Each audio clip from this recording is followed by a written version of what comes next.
안녕하세요. 스포츠 분석 10년차 천교수입니다. 스포츠 분석이 힘드신 분, 수익이 나지 않으신 분, 매일 지긋지긋한 한폴락에 시달리시는 분들을 위해 베테랑 천교수가 가족방을 운영 중입니다. 매일같이 적중할 수는 없습니다. 하지만 10년차의 노하우와 정직한 분석 데이터로 정성을 다해 도와드리겠습니다. 천교수 가족방 입장을 희망하시는 분들은 영상 하단 고정 댓글을 확인해 주시기 바랍니다. 9월 12일 해외 축구 6경기 분석 시작하겠습니다. 첫 번째로 일본 대 튀르키예 경기 알아보겠습니다. 일본은 미드필더 하라구치 겐키, 미나미노 타쿠미, 시바사키 가쿠, 수비수 나카야마 유타, 골키퍼 가와시마 에이지, 곤다 슈이치 등이 명단에서 제외됐다. 그래도 미드필더 이토 아츠키, 수비수 모리시타 료야, 마이쿠마 세이야, 골키퍼 오사코 게이스케 등을 제외하고는 전원 해외파 로팀을 꾸릴 정도로 선수들의 면면은 탄탄하다. 올해 A매치에서는 우루과이, 콜롬비아, 엘살바도르, 페루를 상대로 나쁘지 않은 흐름을 보였다. 독일 원정에서는 4대1로 대승을 거두면서 타라시아급의 경기력을 보여주기도 했다. 튀르키예는 공격수 생크토순, 에네스 우날에 이어 위무트나이르까지 부상으로 이탈했다. 그나마 생키즈 운데르, 하릴 테르비소글루 등이 빈자리를 메울 수 있다는 점은 위안거리다. 미드필더 하칸 차하노글루, 살리 오즈칸, 오르쿤 쾌치, 수비수 찰라르 세윈지, 제키 셀리크, 메리 데미 랄 오잔 카박, 생크 오즈카사르, 골키퍼 메르트 기노, 우구르 칸사키르 등은 모두 이름을 올렸다. 이번 대회 예선에서는 크로아티아에 0대2로 졌지만 3승 1패로 흐름이 나쁘지 않았다. 아르메니아와의 홈경기에서 1대1로 비기면서 상승세가 한풀 꺾인 점은 아쉬운 대목이다. 두 팀의 역대 두 차례 A매치 맞대결에서는 양팀이 각각 1승씩을 챙겼다. 1997년 평가전에서는 일본이 1대0으로 2002년 한일 월드컵 16강에서는 터키가 1대0으로 이겼는데 워낙 오래전 기록인 만큼 크게 의미를 둘 필요는 없다. 단순한 흐름만 놓고 보면 A매치 4연승을 거두고 있는 일본이 훨씬 좋아 보이지만 일본은 독일전 대승으로 특유의 방심이 선수단을 감싸고 있을 가능성이 높다. 일본이 중립국에서 열린 A매치에서 썩 좋은 성적을 거두지 못했다는 점도 감안해야 한다. 이에 저희 천교수 스포츠는 무승부를 추천합니다. 핸디 언오버 및 최종 조합은 고정 댓글 링크를 통해 가족방에서 확인해주세요. 두 번째로 코스타리카 대 아랍에미리트 경기 알아보겠습니다. 코스타리카는 골키퍼 케일러 나바스, 수비수 오스카 두아르테, 미드필더 옐친 타에다 등 일부 베테랑 선수들이 소집 명단에서 제외됐다. 그래도 공격수 조엘 캠벨, 셀소 보르에스, 수비수 프란치스코 칼보, 켄달 왓슨, 케이 셔플러 등 핵심 자원들은 대거 이름을 올렸다. 골드컵 8강전에서 탈락한 부진을 이번 A매치 기간을 계기로 털어낸다는 각오다. 다행히 사우디아라비아와의 평가전에서 3대1 완승을 거두면서 어느 정도 기세는 올라온 상태다. 아랍에미리트는 파울루 벤투 감독 부임 이후 첫 A매치 경기다. 벤투 감독은 우선 기존 주축 멤버들을 위주로 대표팀을 소집해 크로아티아 전지훈련을 진행 중이다. 미드필더 유시프 알 메이리를 비롯해 젊은 선수들도 일부 선발의 실험의 목적도 있어 보인다. 이번 A매치 기간 중 단 한 경기만 치르고 열흘 넘게 전지훈련을 치르고 있다는 점에서 조직력적인 측면에서는 꽤 강점을 가질 수도 있다. 다만 벤투 감독의 색채가 첫 경기부터 바로 드러날지는 의문이다. 두 팀의 A매치 맞대결은 이번이 처음이다. FIFA 랭킹만 놓고 보면 코스타리카가 46위, 아랍에미리트가 72위로 어느 정도 차이가 있다. 기본적인 전력만 놓고 봐도 코스타리카가 우위에 있는데 잉글랜드에서 사우디아라비아와의 평가전을 치르고 크로아티아로 이동한 탓에 적응 문제는 있을 수 있다. 반면 아랍에미리트는 크로아티아에서 꾸준히 전지훈련을 진행해온 만큼 현지 적응에는 문제가 없지만 새 감독의 전술에 낯설음이 있을 수 있는 데다가 경기 감각에서 문제가 야기될 여지가 있다. 이번 경기 최종 조합 픽은 아래 고정 댓글 링크를 통해 오시면 가족방에서 무료로 공개합니다. 세 번째로 대한민국 대 사우디 경기 알아보겠습니다. 한국은 부상으로 빠진 이강인을 제외하고는 소집 가능한 자원들을 모두 불러들였다고 봐도 무방하다. 우선 센터백 듀오 김영권과 김민재가 돌아왔고 미드필더 손흥민, 이재성, 황희찬, 황인범 등도 자리를 지켰다. 공격수 트리오 황의조, 조규성, 오현규도 어김없이 명단에 포함돼 출전 시간을 골고루 분배받을 것으로 보인다. 위르겐 클린스만 감독 부임 이후 4차례 A매치에서 2무 2패로 아직도 승리가 없다는 점은 불안한 대목이다. 사우디아라비아는 피라스 알브라이칸, 미드필더 살렘 알도사리, 파하드 알무알라드, 모하메드 칸노, 수비수 야세르 알, 차라니, 알리 알 블라이, 골키퍼 모하메드 아로와이스 등 핵심 멤버들을 모두 소집했다. 카타르 월드컵 이후 살만 알 파라이, 압둘라 오타이프, 나와프 아라베드 등 노장 선수들이 대거 은퇴하면서 세대 교체 중에 있다. 올해 A매치에서는 이라크, 오만, 베네수엘라, 볼리비아, 코스타리카의 5연패를 기록 중이다. 역대 17차례 A매치 맞대결에서는 사우디아라비아가 6승 74패로 살짝 우위를 보였다. 가장 최근 맞대결이었던 2018년 평가전에서는 양팀이 0대0 무승부를 거뒀다.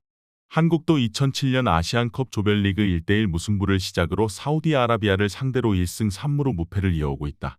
다만 한국의 최근 경기력이 썩 좋지 않았던 데다가 사우디아라비아가 로베르토 만치니 감독의 부임으로 팀을 새롭게 꾸려가고 있다는 점을 감안해야 한다. 이에 저희 청교수 스포츠는 무승부를 추천합니다. 핸디 언어버 및 최종 조합은 고정 댓글 링크를 통해 가족방에서 확인해주세요.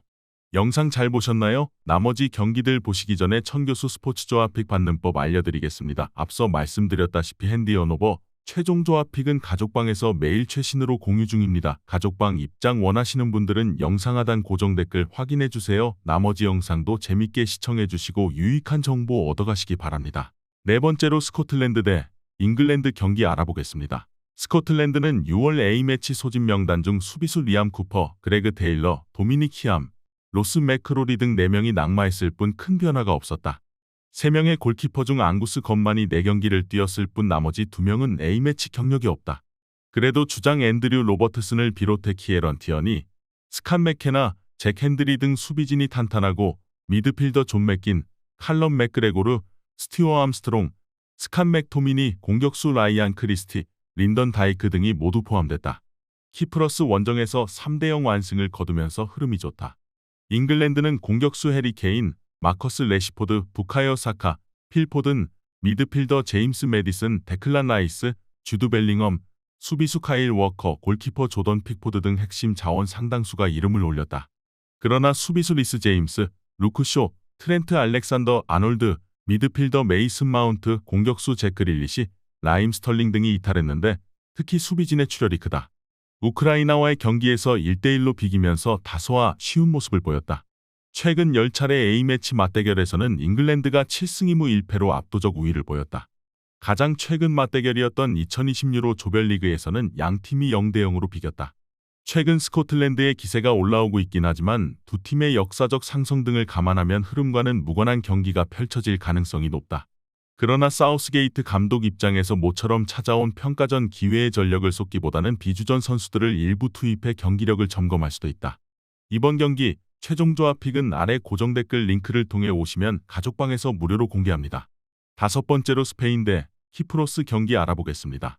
스페인은 공격진에서는 호드리고 수비진에서는 부상당한 후안 베르나트 등 4명이 6월 UNL 토너먼트 소집 명단에서 제외됐을 뿐 큰 변화가 없었다. 알바로 모라타, 마르코 아센시오, 로드리, 가비, 세자르 아즈필리쿠에타, 다니 카르바알 등이 그대로 포함됐고 우나이 시몬, 케파 아리 자발라가 다비드 라야 등 골키퍼 3인방도 그대로 소집됐다. 이번 대회 예선에서는 스코틀랜드 원정에서 0대2 충격패를 당하며 2승 1패를 거뒀다. 키프러스는 공격수 게오르기오스 에프렘, 미드필더 코스타키스 아르티마타스, 포티스 파포올리스, 마티아스 폴리치, 수비수 파노스 카텔라리스, 니콜라스 파나이오투, 골키퍼 네오피토스 미카엘 등이 명단에서 제외됐다. 그래도 주전 골키퍼 콘스탄티노스 파나기, 수비수 콘스탄티노스 라이피스, 미드필더 그리고리스 카스타노스, 공격수 디미트리스 크리스토피, 피에로스 소티리우 등 핵심 자원들은 모두 소집됐다. 이번 대회 예선에서는 사전 전패로 힘을 못 쓰고 있다. 역대 8차례 A매치 맞대결에서는 스페인이 7승 1패로 압도적 우위를 보였다. 키프러스의 유일한 승리는 유로 2000 예선 홈경기였다. 두 팀의 마지막 맞대결이 같은 대회 스페인 홈에서의 경기였다는 점을 감안하면 상대 전적에 큰 의미를 둘 필요는 없다. 하지만 역대 4차례 홈경기에서 무려 26득점 무실점이라는 완벽한 기록으로 전승을 거둔 스페인이 현 시점 전력만 놓고 봐도 우월하다. 이번 대회 예선에서의 흐름만 봐도 차이가 크다. 이에 저희 청교수 스포츠는 스페인 승을 추천합니다. 핸디 언어버 및 최종 조합은 고정 댓글 링크를 통해 가족방에서 확인해주세요. 마지막으로 노르웨이 대 조지아 경기 알아보겠습니다. 노르웨이는 공격수 얼링 홀란드, 미드필더 마틴 웨데고르, 산데르 베르게, 수비수 크리스토퍼 아예르, 율리안 류에르손, 레오 스키리 웨스티 고르, 골키퍼 오르얀 나일랜드 등이 모두 이름을 올렸다. 미드필더 모하메드 엘유누시, 매츠달리, 알렉산더 셀로스, 조슈아 킹 등 일부 자원이 빠지긴 했지만 그래도 핵심들은 모두 소집됐다. 이번 대회 예선에서는 1승 1무 2패로 다소 부진한 성적을 거두고 있지만 요르단과의 평가전에서 6대0 대승을 거두며 분위기를 바꿨다. 조지아는 공격수 바코, 지오르지 크빌리타이아, 미드필더 니카 크베크베스킬이, 수비수 오타카카바제, 다비트 코촐라바 등을 제외하고는 가용 가능한 전력을 모두 소집했다. 흐비차 크바라츠켈리아, 구람 카시아, 지오르기 로리아 등 공수에 걸쳐 핵심 멤버들이 모두 이름을 올렸다. 이번 대회 예선에서는 키프러스에만 2대1로 이겼을 뿐 노르웨이나 스코틀랜드, 스페인 등 강팀에게는 고전했다. 역대 4차례 A매치 맞대결에서는 노르웨이가 3승 1무로 패배가 없었다. 다만 올 시즌 예선 첫 경기에서는 양팀이 1대1 무승부를 거뒀다. 노르웨이 입장에서는 홀란드와 웨데고르라는 걸출한 스타 플레이어가 있는 만큼 본선 진출이 절실하다. 홀란드가 평가전에서 휴식을 취하면서 어느 정도 체력을 비축, 이번 경기에 철저히 대비했던 노르웨이가 홈에서 꽤 큰 점수차의 승리를 거둘 여지도 충분해 보인다. 다만 스페인전 대패로 조지아의 수비진도 각성 효과가 있을 것으로 보인다. 이번 경기 최종 조합 픽은 아래 고정 댓글 링크를 통해 오시면 가족방에서 무료로 공개합니다.